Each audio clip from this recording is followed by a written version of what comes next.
Buenos días, Panamá. Buenas noches, Israel. Bienvenidos todos. En nombre de Hadassah Panamá y el movimiento Todo Panamá, queremos agradecer al Hospital Hadassah de Jerusalén por ofrecernos esta charla sobre el manejo del COVID-19 y el proceso de vacunación.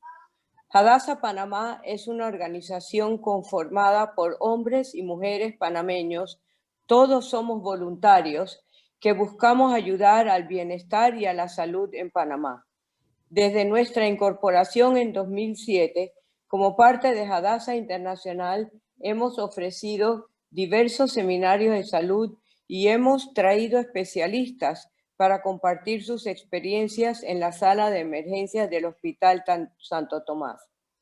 Además, a través de nuestras caminatas de la cinta rosada, hemos contribuido a las organizaciones que diariamente luchan contra el cáncer. El movimiento Todo Panamá, por otra parte, es una iniciativa ciudadana y del sector privado que busca de forma coordinada, desinteresada y solidaria articular, facilitar e implementar un plan integral multisectorial y multidimensional en respuesta a las consecuencias que ha generado la pandemia COVID-19, movilizando a la comunidad para detener el contagio. Quisiera destacar que en esta ocasión el lema de Hadassah, de tender puentes entre las naciones a través de la medicina, sobrepasó todas las expectativas, pues a raíz de una sola llamada, Jorge Diner, director ejecutivo de Hadassah Internacional, nos abrió una carretera de alta velocidad, ofreciendo toda la experiencia del Hospital Hadassah para el conversatorio en el día de hoy. Muchas gracias, Hadassah, Jorge, doctora Cohen, Jean y todos por su apoyo. Entonces, sin más, le paso la palabra al director ejecutivo de Hadassah Internacional, Jorge Diner. Muchas gracias. Muchas gracias, Ivonne. Y realmente los puentes que tenemos abiertos para la paz, por un diálogo entre las naciones, son puentes que ya están abiertos y que están abiertos todo el tiempo. Por eso lleva poco tiempo. A veces hace falta construir un puente donde el puente no está construido. Nosotros el puente entre Hadassah aquí en Israel y Panamá está construido hace mucho tiempo gracias a gente como tú, Ivonne, Raquel, que debe estar por ahí también, y muchos otros amigos en Panamá que han construido este puente que permite que esto se pueda hacer, con lo cual para nosotros es un privilegio y un honor poder estar compartiendo esta experiencia con ustedes hoy. Desde Israel, aquí desde Hadassah, la mirada sobre el prácticamente año que ya estamos viviendo con la pandemia del COVID, es un año que ha representado muchos desafíos y que en este momento tanto Israel como el resto del mundo están enfrentando el desafío de lo que yo describo como los universos paralelos.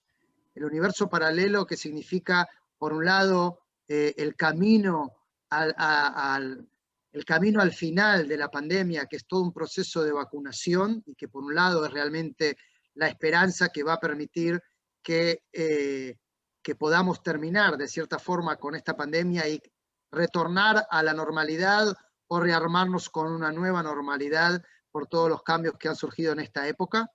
Por un lado tenemos esto, pero por otro lado el mundo está viviendo también, o gran parte del mundo, y en eso incluido Israel, está viviendo un panorama en el cual el virus se fortalece a través de mutaciones, a través de variantes que aparecen y que generan en realidad una de las peores crisis de la pandemia en paralelo a la gran vacunación, con lo cual, así como hoy en día vemos en Israel que hemos llegado a prácticamente un 35%, estamos por decir, 35% de la población de Israel ya vacunada, lo que hace que Israel sea el país con el porcentaje de la población general vacunado más alto del mundo y realmente muy por encima de la mayoría de los países que sí están vacunando o vacunando de forma masiva. pero por otro lado también seguimos teniendo el gran desafío de tener que atender un número muy grande de pacientes en relación a la población general, con todo lo que eso implica para los hospitales, y en eso, por suerte, Hadassah ha sido, como siempre, el líder en el desarrollo de soluciones de medicina, de tratamientos, de políticas tanto de testeo como de organización hospitalaria, que nos permiten de cierta forma poder manejar con un costo humano muy alto y un trabajo increíble que hacen nuestros médicos y enfermeras para poder tratar al número grande de pacientes que todavía están y que siguen apareciendo. Pero realmente, antes de pasar y darle la palabra a nuestra queridísima doctora Malena Cohen, quiero hablar un poco del tema de la vacunación, porque creo que es un tema que, por lo que me explicó Ivonne, la gente que está en esta conversación, gente en Panamá que quiere contribuir en el diálogo con las autoridades para poder generar una agenda y soluciones también que puedan colaborar y cooperar en el manejo y la administración de esta crisis. En el tema de la vacunación, mucha gente me pregunta desde todos lugares del mundo cuál es el secreto de Israel para tener el éxito que está teniendo en la vacunación. Y creo que ahí podría marcar 5 elementos que son importantes y que creo que hay que tenerlos en cuenta para cualquier plan y sugerencia en tema de vacunación. El primero, por supuesto, que es el más básico, porque sin el primero no se puede armar ningún plan, es el acceso a las vacunas. Es un tema que tener acceso y poder recibir una cantidad de vacunas importantes que permitan vacunar a la población de riesgo, al personal de salud como primer paso, y después ir avanzando con el resto de la población hasta que se pueda llegar al 70% de la población inmunidad de rebaño. El acceso a las vacunas es un paso fundamental, que en eso hoy en día el gobierno tiene un rol fundamental, pero también la sociedad civil, el sector privado pueden tener un rol en cooperar con el gobierno en cómo encontrar soluciones. La mayoría de como deben saber, la mayoría de las compañías que están desarrollando vacunas tienen un acuerdo por el cual en el año 2021 solo le van a vender al sector público, le van a vender a autoridades públicas, no le venden a privados ni a compañías privadas, con lo cual las soluciones tienen que ser siempre en conjunto con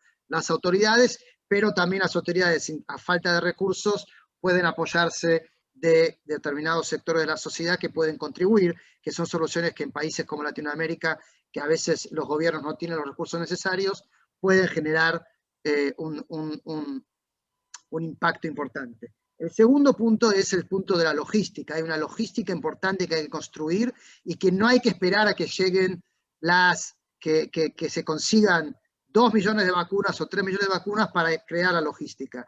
Hay que armar una logística que esté preparada, que la logística es muy diferente según la vacuna, según las temperaturas en las que hay que meter la vacuna, pero hay que crear una logística donde el punto más importante, y eso es también parte del análisis del éxito por ahora que tenemos en Israel, que es buscar la forma que la logística asegure que del momento que las vacunas aterrizan en el país hasta el momento que le llegan al brazo del que se tiene que vacunar, el tiempo sea lo mínimo posible.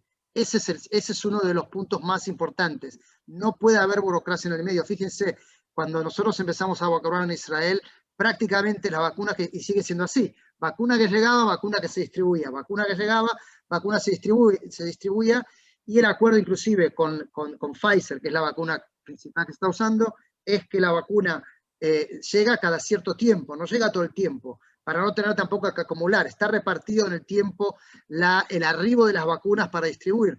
Al mismo tiempo que se estaba haciendo acá, en Estados Unidos, estamos hablando de hace, a principios del 2021, en Estados Unidos habían distribuido 40 millones de vacunas en los centros de vacunación y solo se habían vacunado 10 millones. Que eso solo se explica por una falta de plan logístico para asegurar que la distribución, en el momento que la vacuna esté armada. Ese es el segundo punto.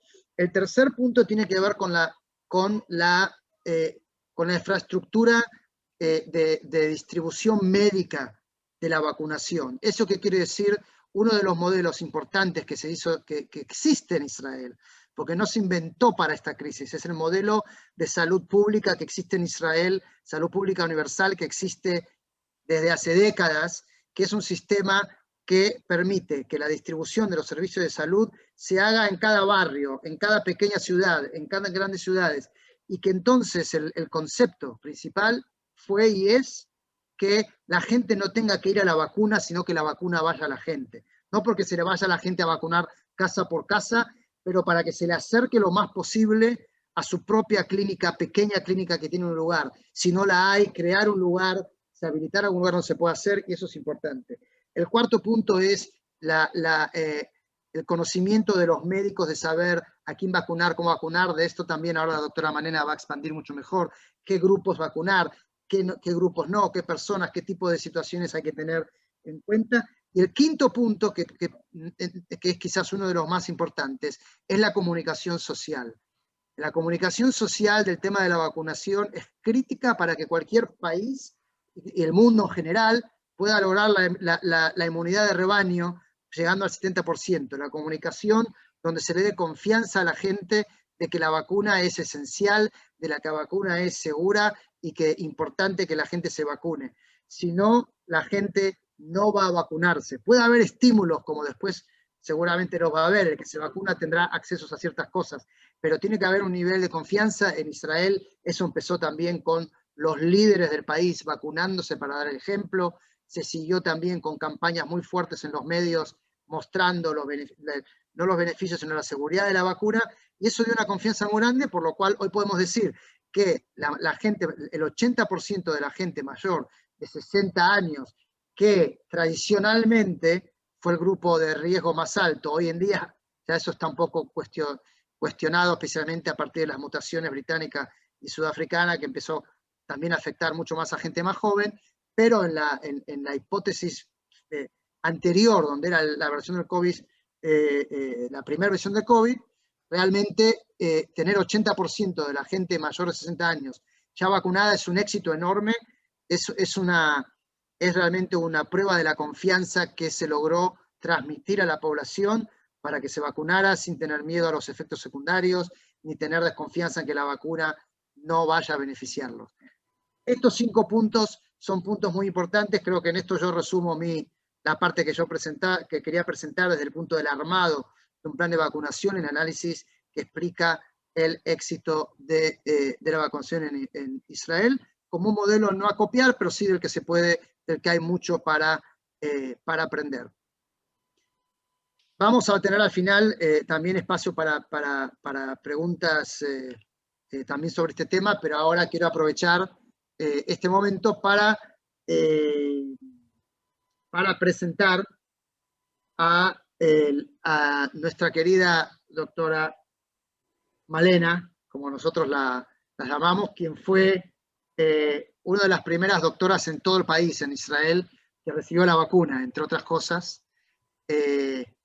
La doctora Malena Cohen, hoy en día, lo que como se dice en inglés, el profesor es el que ya tiene un título de doctorado y hace unos días recibió este título muy importante y la verdad que es para mí un gran gusto presentar a la doctora Malena Cohen Simberg-Noch, directora de la Unidad de Neumología Pediátrica y el Centro de Fibrosis Quística Hadassah Hebrew University Medical Center y profesora asociada en pediatría en la Facultad de Medicina de la Universidad Hebrea de Jerusalén.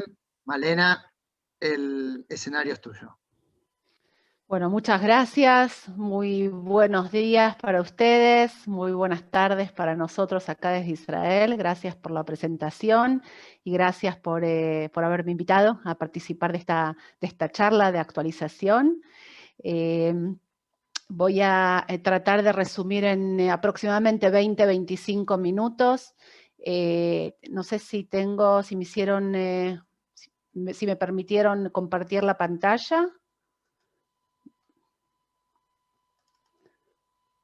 ¿Están viendo mi imagen?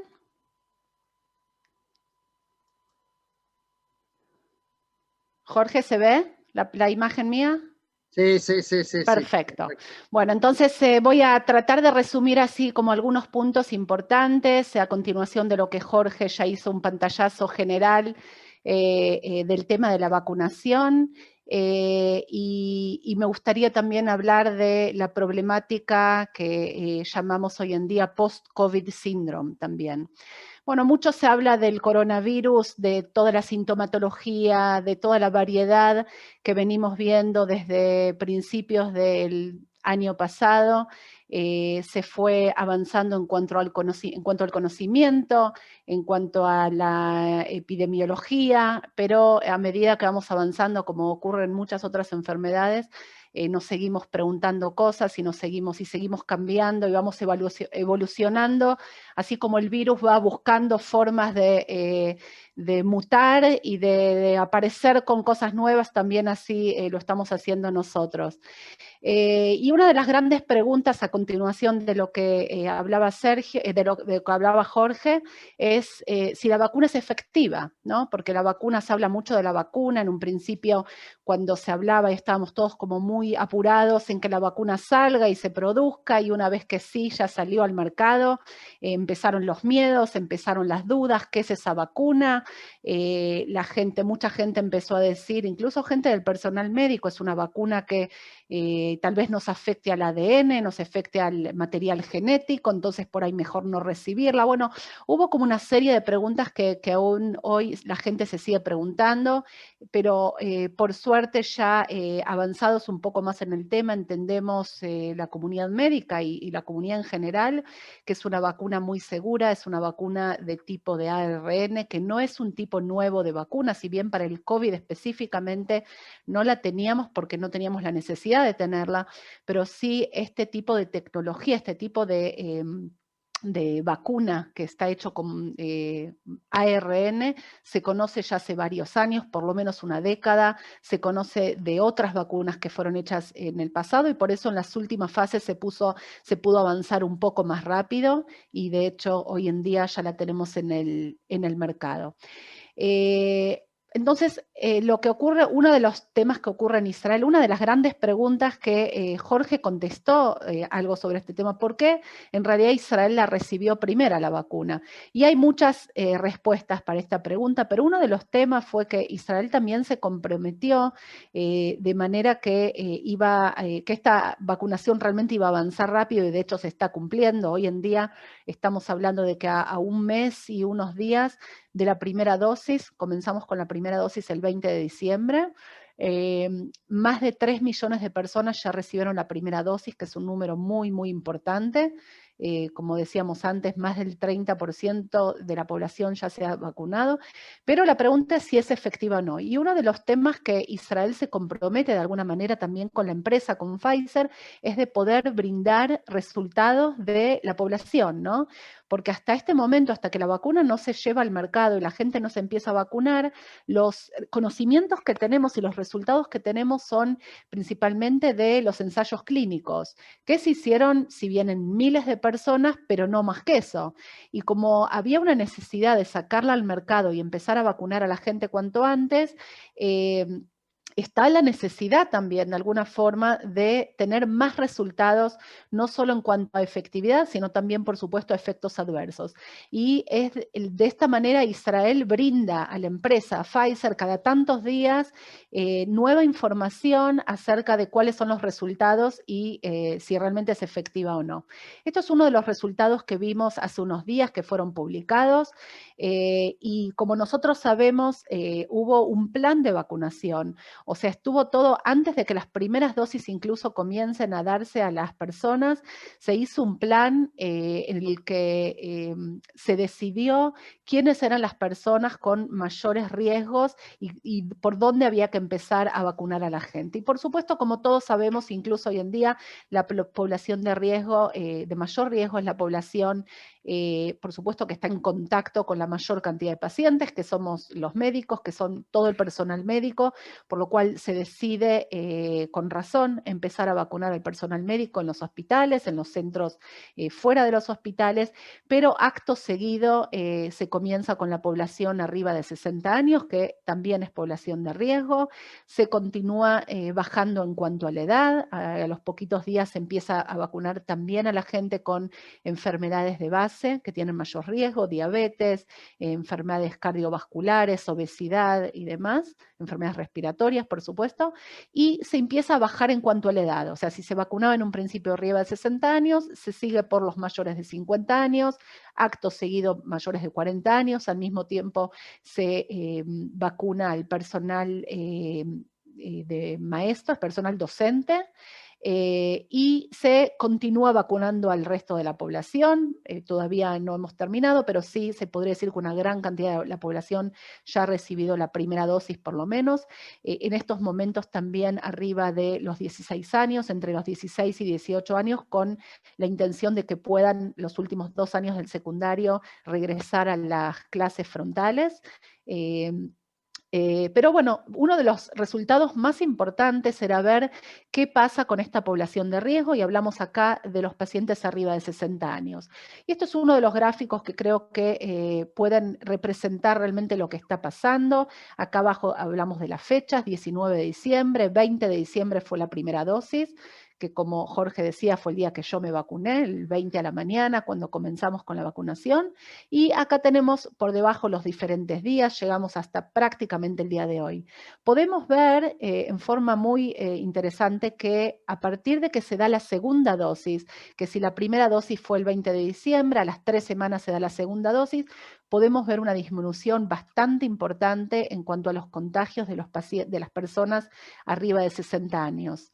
Lo que se vio es que de un total de hasta ese momento que se analizaron sobre uno de los que se llama de los centros de salud, que solamente representa una parte de la población y no, por supuesto, no todas las personas arriba de 60 años, se ve que sobre un total de 700.000 personas, un poco más, vacunadas con la segunda dosis, 317 personas fueron infectadas posteriores a la segunda dosis con COVID. Por lo que se ve que es un número muy bajo, es un porcentaje menor al 0,05%, por lo que se habla de una efectividad de aproximadamente un 92%, que es un número muy, muy importante.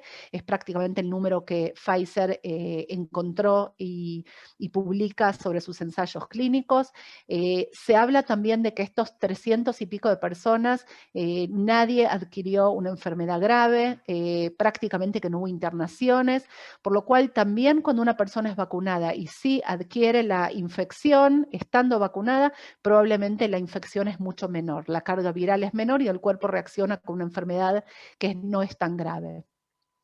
Otro de los reportes que fue dado por el Instituto Weizmann es, otra vez, ven qué pasa con la población arriba de 60 años, y tenemos la curva amarilla o naranja, que es la tercera ola de contagios, y la celeste es la segunda ola de contagios. Están superpuestas porque se habla de qué pasa unos días después de cada una de las olas, por eso es que se ve así. Y podemos ver que si seguimos a la tercera ola, podemos ver que una vez que se da la segunda dosis, una semana después, que es cuando se considera que ya prácticamente toda esta población, después de una semana después de la segunda dosis, ya está inmunizada, podemos ver realmente que es muy importante la disminución en los casos de las personas de arriba de 60 años. Se ve que con estos resultados podemos decir que la vacuna realmente es efectiva, y si bien los números, como decíamos antes, todavía son altos, todavía son preocupantes, porque seguimos viendo muchos pacientes que se contagian, pacientes que se internan, incluso el número de pacientes graves todavía continúa siendo grave, pero sí podemos ver que hay una disminución muy importante en los pacientes de 60 años, y probablemente cuando veamos con el correr de los días, analicemos la población adulta un poco más joven, arriba de 40 años, que ya hay resultados, también veamos esta disminución. Es por eso que hoy en día seguimos viendo pacientes contagiados, pero en proporción se ve mucha más gente joven. Se ven adultos jóvenes, se ven adolescentes y se ven niños también, que por un lado el porcentaje es mayor, porque son los que muchos de ellos todavía no recibieron la inmunización, la vacuna, pero por otro lado también tiene que ver con este tema de las mutaciones. Hay mutaciones como por ejemplo la británica, que si bien no se considera que produce una enfermedad más severa, pero sí se cree que la propagación es mucho más importante, se propaga mucho más rápido, es mucho más contagiosa. Por eso esa es una de las explicaciones por qué se está viendo todavía tantos contagios. Acá podemos ver, viendo también cuál es el porcentaje de infección que hay desde que hubo el último lockdown, el último confinamiento, que fue a partir del 8 de enero, y tenemos datos hasta hace 2 días. Acá en los gráficos lo que muestran cuáles son las ciudades en donde hay una menor cantidad de personas vacunadas, y las 10 ciudades en Israel, todo es hecho en Israel, y las 10 ciudades con el porcentaje mayor de gente vacunada. Si vamos al gráfico de la izquierda, que son las 10 ciudades con menor cantidad de gente vacunada, podemos ver que si bien estamos en lockdown, la cantidad de, digamos, los números no disminuyen tanto, son prácticamente paralelos en pacientes de menores de 50 años o arriba de 60 años, pero cuando vemos en el gráfico inferior, el de la derecha, en las ciudades que hay mayor cantidad de vacunados, podemos ver que la disminución en los pacientes de arriba de 60 años es prácticamente un 50%. Por lo cual, volvemos a los resultados anteriores y podemos ver que realmente la vacuna muestra su efectividad. Acá vemos un porcentaje, ¿cuál es el porcentaje de pacientes nuevos arriba de 60 años con respecto a todos los pacientes positivos con COVID? Y podemos ver que si bien en un principio, cuando comenzamos con la vacunación, un 13,6% del total de pacientes contagiados eran arriba de 60 años, hoy en día estamos hablando de que los números son muchísimo menores, alrededor de un 9%. Y nuevamente hablamos de que es una población de riesgo, por lo cual se supone que en los próximos días o las próximas semanas deberíamos ver también menos pacientes graves.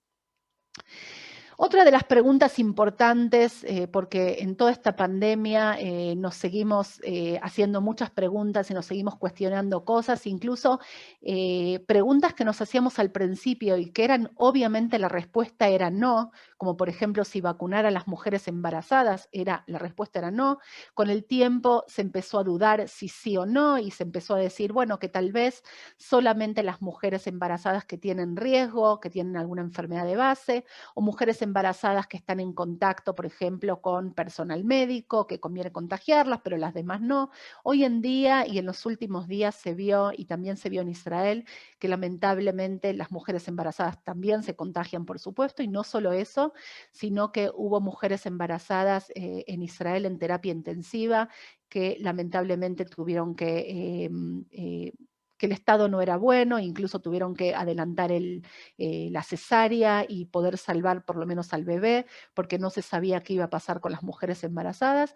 Ya en los últimos días se empezó a decir que no solo que se puede vacunar a las mujeres embarazadas, sino que por lo menos con la vacuna de Pfizer, que es una vacuna que esto se evaluó, se recomienda vacunar a las mujeres embarazadas. Hay un tema que también como todos sabemos, está dividido en trimestres, y el primer trimestre es el más riesgoso en el sentido de que la mayor cantidad de abortos ocurren, de pérdidas del embarazo ocurren en el primer trimestre, la mayor cantidad, si tienen que haber malformaciones o demás, es cuando ocurre, ¿no? Es el periodo que se llama el morfogénesis, que se crea el embrión y el feto. Entonces, se recomienda sobre todo la vacunación en el segundo y tercer trimestre, justamente no porque haya riesgo en el primer trimestre, sino porque se piensa que puede llegar a haber alguna confusión, que si una mujer embarazada al principio del embarazo se da la vacuna y de repente llegar a tener algún aborto o el bebé llegar a nacer con alguna malformación, no se va a poder saber si tiene que ver con la vacuna o no. Solamente por ese tema, pero se sigue diciendo que las mujeres embarazadas es conveniente que se vacunen. ¿Qué pasa con los chicos? Bueno, con los chicos también hubo muchísimas preguntas y todavía nos seguimos cuestionando. En un principio hubo quienes decían que los chicos no se contagian y por eso las escuelas seguían abiertas. Después empezó a decir que sí, que en realidad los chicos sí se contagian, pero la carga viral es muy baja, por lo cual también si se contagian son asintomáticos y probablemente no expandan al virus. Y después se dijo todo lo contrario, se dijo sí, los chicos se contagian, es cierto que la mayoría son asintomáticos, pero transmiten el virus también. Y de hecho se ven en las escuelas que el virus se transmite. Si bien probablemente sea un poco menor que lo que es en adultos, el virus lo transmiten y el virus puede producir enfermedad también en los chicos. ¿Por qué de todas maneras vemos que los chicos están menos propensos a sufrir la enfermedad o por lo menos a desarrollar una enfermedad grave? Cuando comenzó la pandemia se hablaba, y muchos de ustedes también lo habrán escuchado, se hablaba de que en realidad es un virus, como cualquier otro, es un virus respiratorio, probablemente sea muy parecido a la gripe. Estaban los que decían es el primo de la influenza, va a producir una enfermedad parecida, y vimos con el tiempo que no se parecen casi en nada.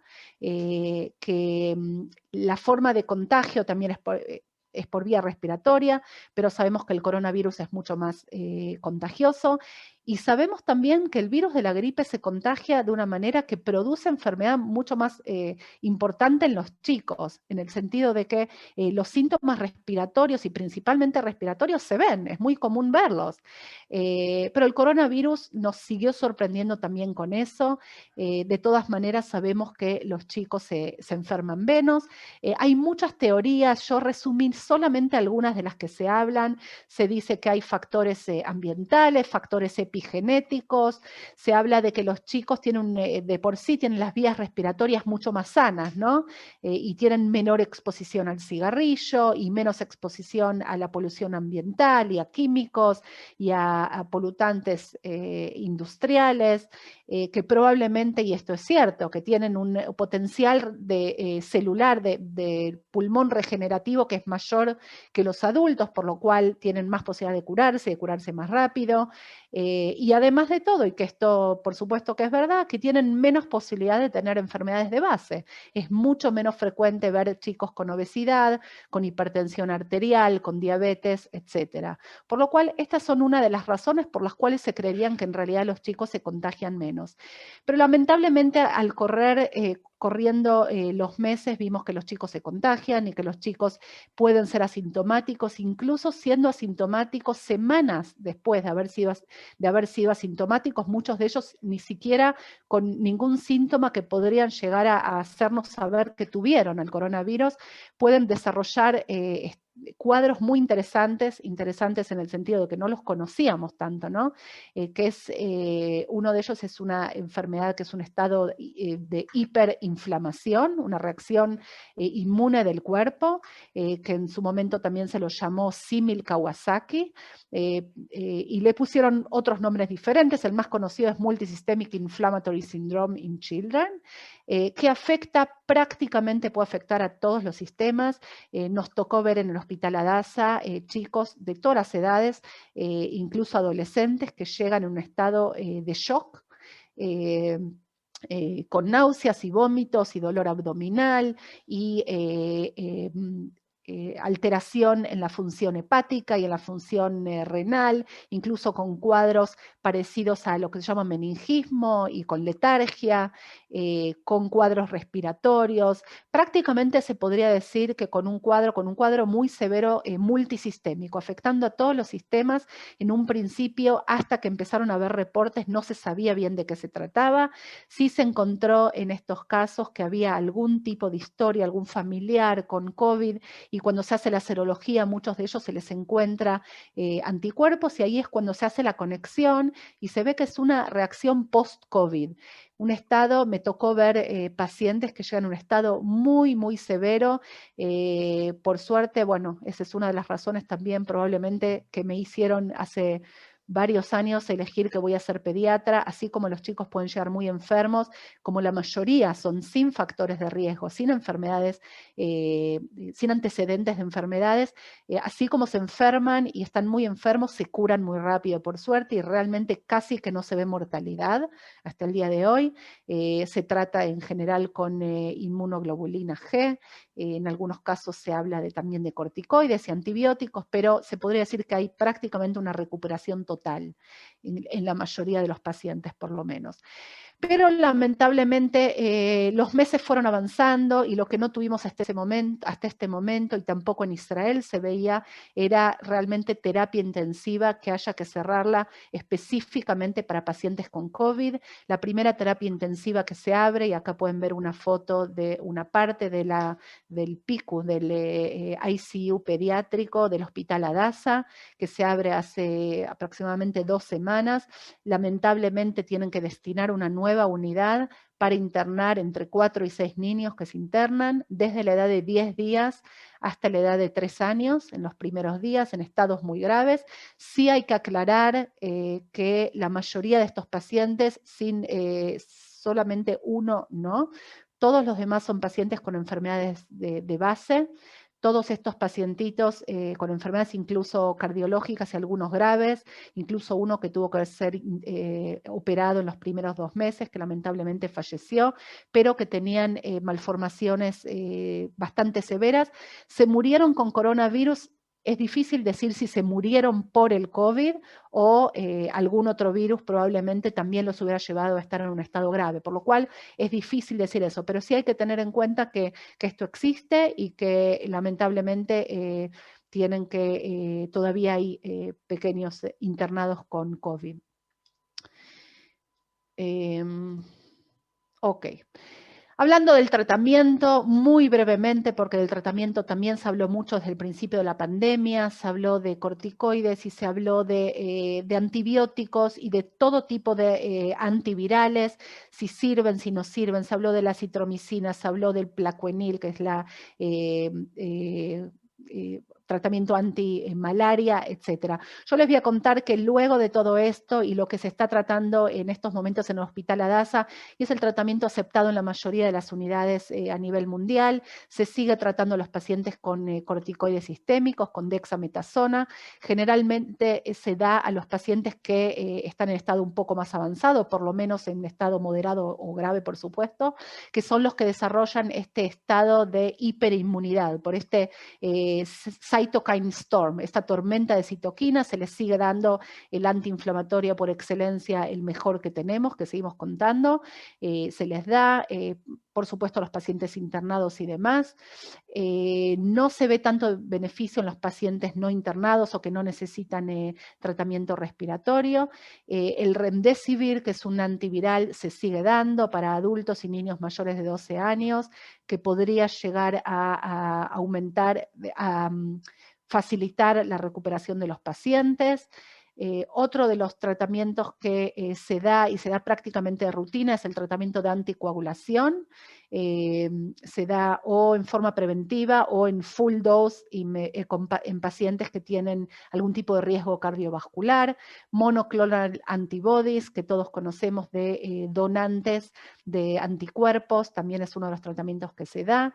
Y Hadassah, que fue uno de los primeros que comenzó con este tratamiento, que se comenzó a dar a los pacientes plasma de convalecientes, de gente también voluntaria que dona su plasma, el que contiene altas cantidades de anticuerpos, y si se da en los primeros días, en los primeros 3 días de hecho el diagnóstico, podría llegar a disminuir la muerte de los pacientes. O sea, el resultado podría llegar a ser muy beneficioso dado en un principio.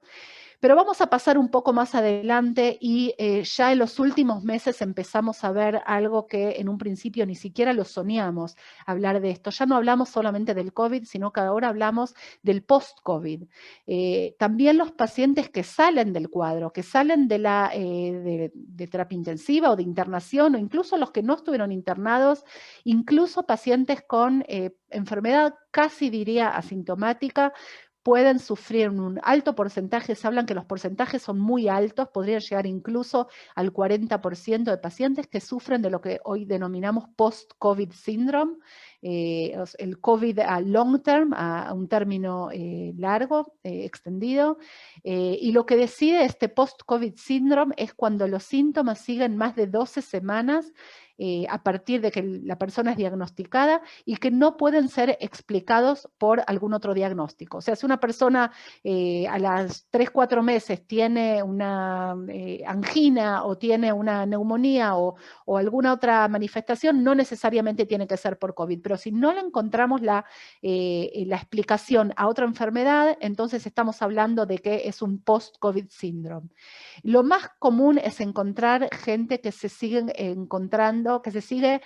quejando de dolores, de fatiga, de temperatura que puede seguir, no necesariamente tiene que ser alta, puede ser un estado lo que se llama subfebril, y se ve mucho y cada vez más problemas psiquiátricos. En nuestra experiencia en Adasa, este es un trabajo que fue resumido por el doctor Fares, que es un neumonólogo de adultos que trabaja con nosotros en el Hospital Adasa, y él me brindó esta información. En estos momentos ya estamos hablando de prácticamente el doble de los pacientes, pero cuando él resume este trabajo, que todavía no fue publicado, estamos hablando de alrededor de 100 pacientes que fueron incluidos en este análisis. Estamos hablando de que en Adasa se formó ya en los últimos meses clínicas de pacientes con post-COVID. O sea, no solo los que ya se curaron, sino que todos los que siguen con síntomas, y a medida que va avanzando el tiempo, cada vez encontramos y vamos aprendiendo un poco más como para tener la experiencia y saber el día de mañana cómo seguir tratando a todos estos pacientes que se van recuperando y algunos no tanto, ¿no? Se creó una clínica de adultos y creamos también una clínica de niños con post-COVID. Para resumir los resultados, entonces estamos hablando de 98 pacientes, la edad media de 47 años, la mitad son hombres. Se habla de que cuando se presentan el 35% tiene algún tipo de anomalía en la placa de tórax. Se los sigue entre 4 y 12 semanas post-COVID y lo que ve que el 90%, estamos hablando, 90% de estos pacientes tienen por lo menos algún síntoma residual, que va desde la disnea, o sea, la dificultad para respirar, la fatiga, estos son los más comunes, hasta manifestaciones bastante más severas.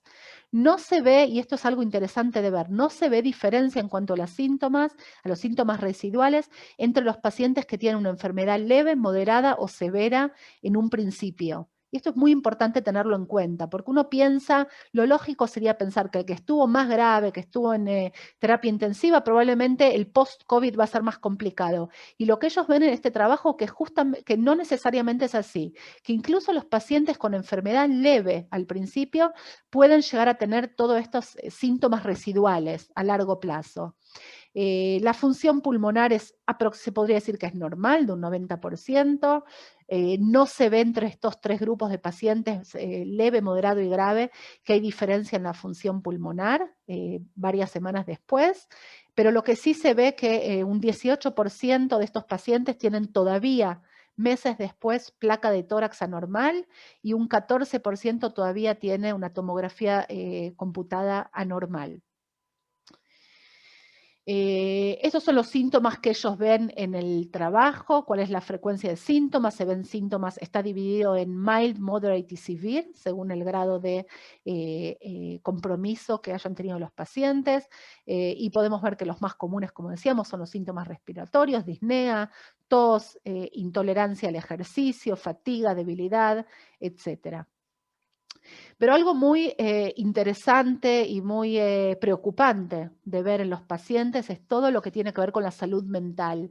Los pacientes todos vivimos de alguna manera, algunos más y algunos menos, muchas angustias, mucha ansiedad, estrés, que por supuesto que todo tiene que ver con miedos, con el miedo a no saber lo que va a pasar, el miedo al contagio, a la soledad, a la falta de actividad, a la falta de ejercicio y demás.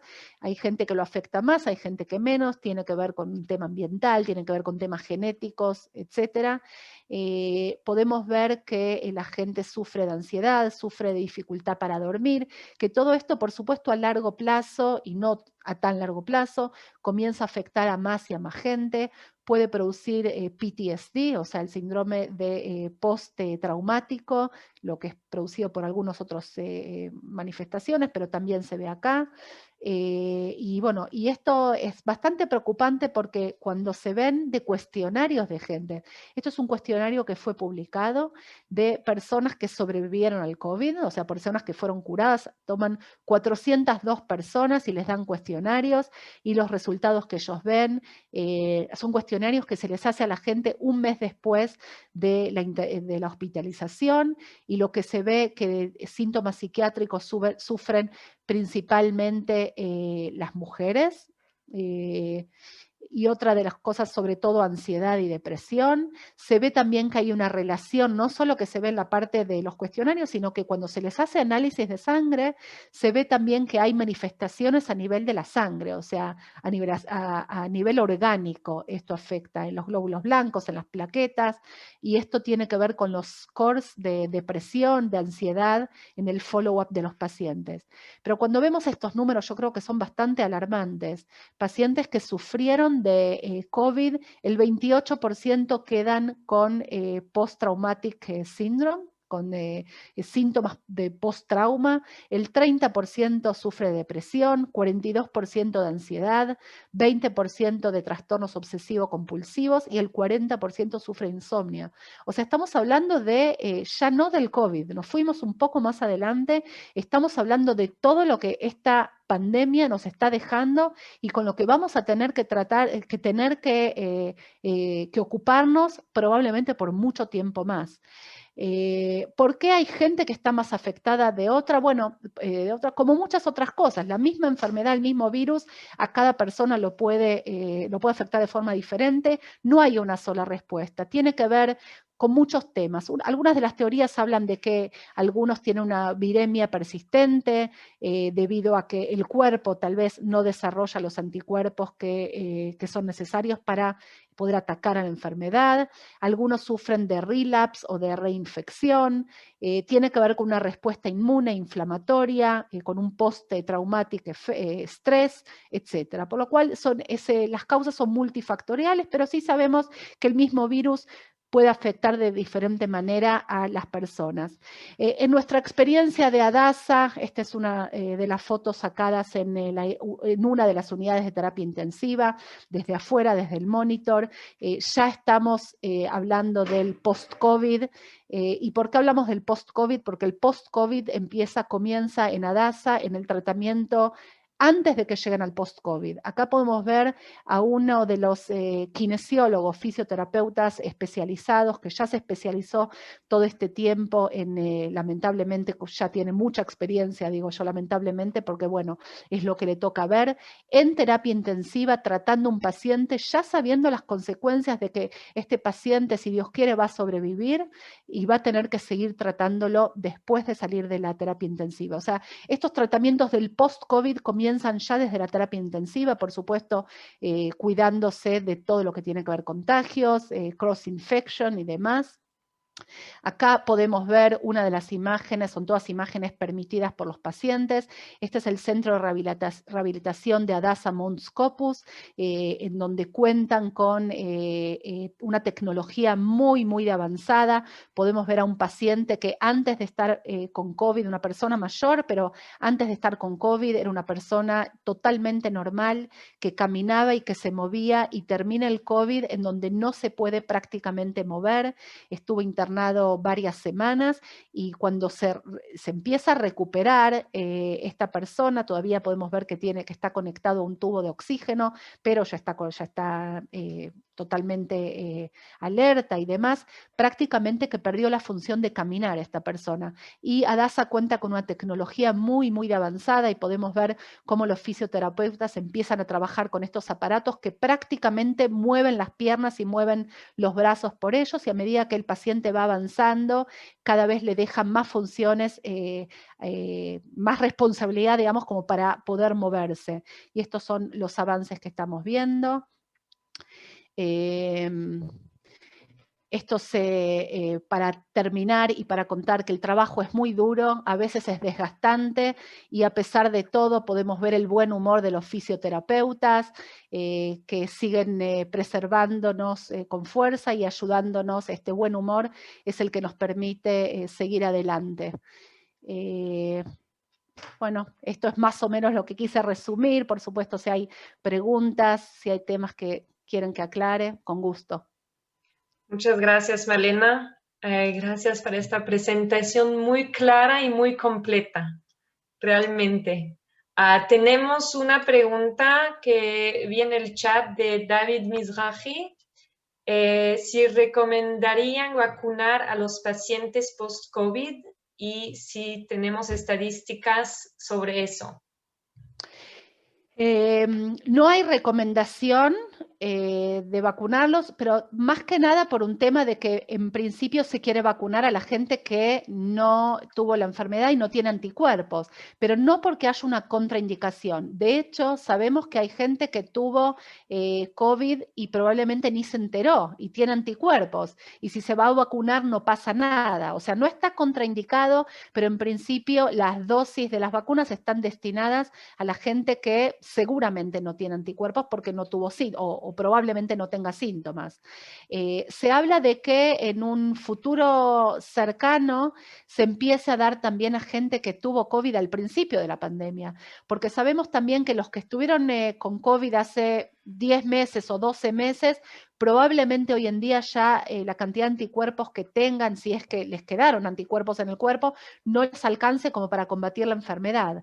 Así que se está hablando de que los primeros que tuvieron COVID hace más de 8 o 10 meses probablemente necesiten recibir la vacuna también. No tenemos estadísticas, probablemente se está juntando la información. Hasta lo que yo conozco todavía no hay datos publicados.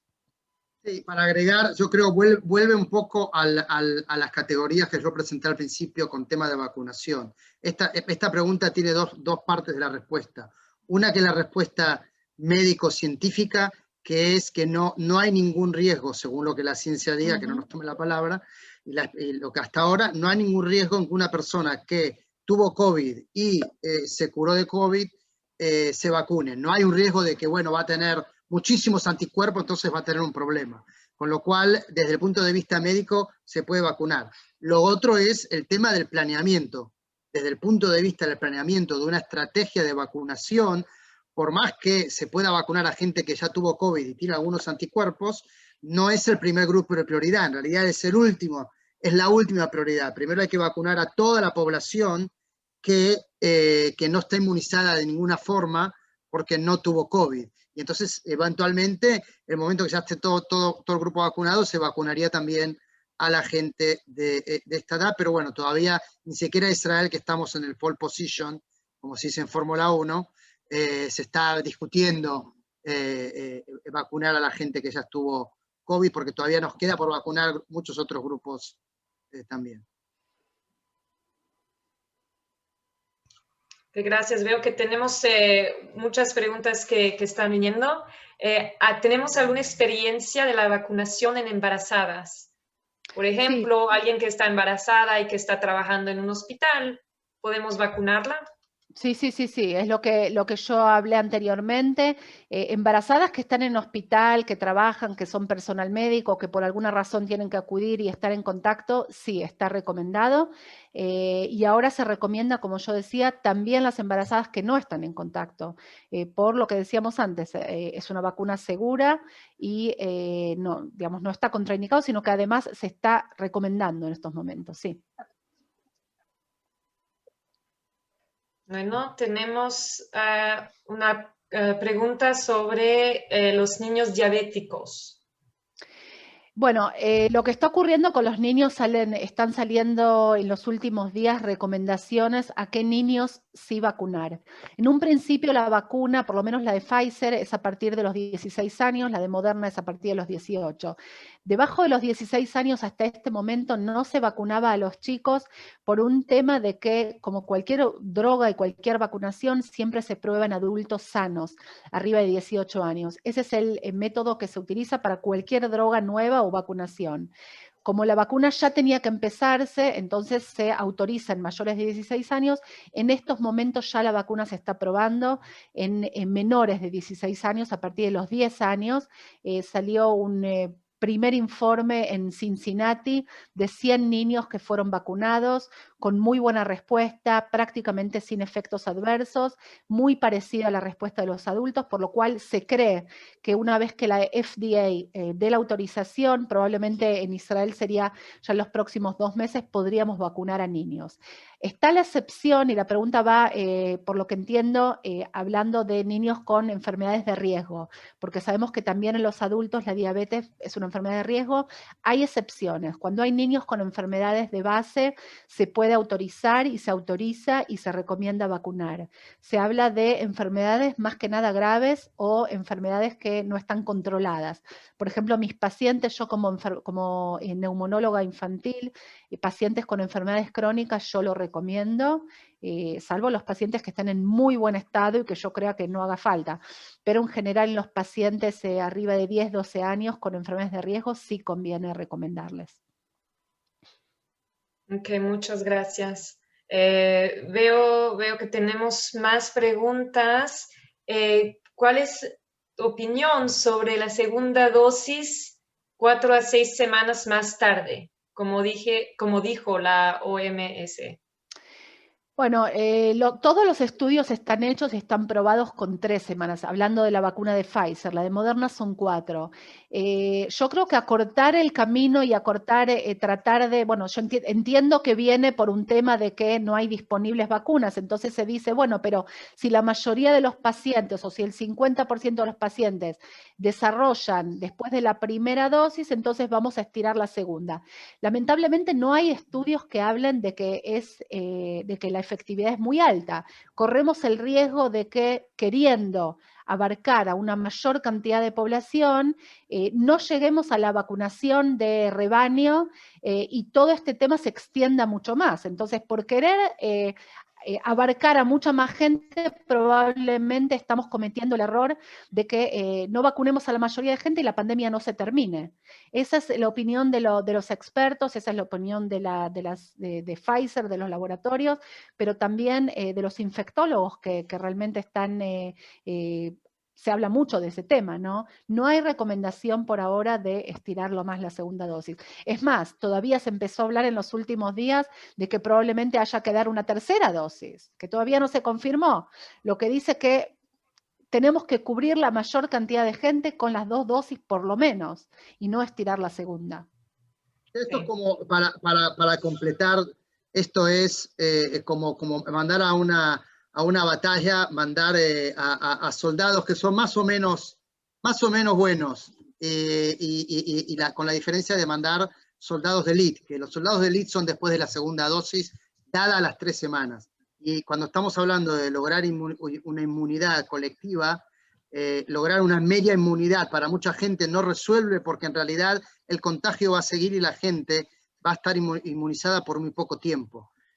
Con lo cual hoy en día en realidad el mundo de la ciencia recomienda mantener el protocolo que está desarrollado, que está aprobado como satisfactorio. Ahora van a escuchar opiniones, inclusive en los médicos de Israel, también hay opiniones diferentes, quien dice que sí, que la primera dosis genera una cantidad de anticuerpos más grande, pero el consenso, que también yo lo vuelvo a decir, mi posición tiene más que ver con el planeamiento de la estrategia que con el tema médico. En el planeamiento de la estrategia hay que asegurar que quien esté vacunado esté bien vacunado, para entonces uno poder seguir avanzando, no dejar con un hándicap, mucha gente vacunada con un hándicap y al final que no nos sirva, porque especialmente para Malena y yo que venimos de Latinoamérica, entendiendo lo que es los recursos limitados que se tienen, hay que usarlos de una forma que no terminen tirándose a la basura por haber sido administrados o planeados de forma errada. Totalmente de acuerdo. Bueno, muchas gracias. La última pregunta para que terminemos en tiempo. Veo que hay preguntas sobre personas que sufren de artritis reumatoidal o de cáncer. ¿Qué es la recomendación para hacer la vacuna? ¿Es seguro hacer la vacuna para esas personas? Yo creo que me resulta un poco difícil hablar en forma personal porque son preguntas muy específicas de pacientes y no quiero pasar a dar recomendaciones específicas de pacientes. La vacuna está recomendada en general, pero yo propongo que gente que está preguntando esto probablemente lo pregunte por un tema particular o un tema familiar. Preferiría que cada caso se tome según el caso y que lo hablen con la persona que los trata, porque hay que ver qué medicación reciben. Una persona con cáncer puede estar recibiendo quimioterapia y tal vez es diferente a una persona que tiene cáncer y no reciba. Entonces prefiero que esos temas sean discutidos realmente con el médico tratante. Bueno, muchas gracias. Una última palabra, Malena y Jorge, para terminar y concluir el evento. Bueno, yo creo que más o menos resumimos la actualidad. Hay, como decíamos en un principio, hay muchas preguntas, hay muchas angustias. Yo creo que Jorge lo resumió de alguna manera, que estamos viviendo como dos mundos que se están enfrentando. Por un lado, un número altísimo. Cuando se escuchan las noticias acá, se ve que los hospitales están rebalsados, sobre todo el Hospital Hadassah, que realmente es el que mayor cantidad de pacientes tiene, también por una cuestión de complejidad y también por una cuestión de ubicación, ¿no? En Jerusalén. Y por otro lado estamos viviendo esto de ser el país que lleva la delantera con toda la experiencia y con todo lo que estamos, pero a la vez tenemos que ver que esto no se resuelve tan fácil. Hablé de un tema que tal vez suena menos optimista, que es el post-COVID. No se termina todo acá, lamentablemente. Así que bueno, tenemos que cuidarnos, tenemos que seguir mirando para adelante y bueno, un gusto estar con ustedes. Muchas gracias. Jorge. Ivonne quería decir algo. Bueno, en realidad lo que quería era agradecerles a ustedes por esta excelente charla tan instructiva, todo en su punto. Creo que hemos aprendido mucho y toda la información que nosotros en Panamá podamos recibir es muy bienvenida. Nuevamente, mil gracias por su tiempo y todo el apoyo que nos brindan. Como dijiste, Jorge, hace un rato, los puentes están tendidos, abriste una carretera de alta velocidad y ojalá podamos seguir en este camino haciendo cosas juntas nuestros dos países. Muchas gracias. Gracias a ti, Ivonne, y a Hadassah Panamá por participar en organizar este evento. Como dije antes, Hadassah es un hospital en Jerusalén, pero es mucho más que un hospital. Y desde Israel nosotros con Hadassah vemos nuestra misión. Somos un hospital humanitario que ve con nuestra misión en el mundo es no solamente compartir conocimiento, sino construir conocimiento juntos y poder brindar todo lo que nosotros podamos brindar desde aquí para poder traer soluciones para la salud de la población mundial donde haga falta. Con lo cual, a todos los amigos de Panamá y a todos los nuevos amigos de Panamá que han estado aquí en este encuentro hoy, les queremos decir, ese puente está abierto también para todos ustedes, para que podamos compartir tanto en este momento en la pandemia como en el futuro, en cualquier tema que tenga que ver con salud pública, con medicina, con todo lo que tenga que ver con el bienestar de nuestra gente, que aquí estamos y que lo hacemos con mucho privilegio, honor y con mucho gusto. Así que una vez más, gracias por haber participado y cuídense, cuiden a su población y aquí estamos para lo que haga falta, en lo que podamos ayudar en Panamá, lo seguiremos haciendo.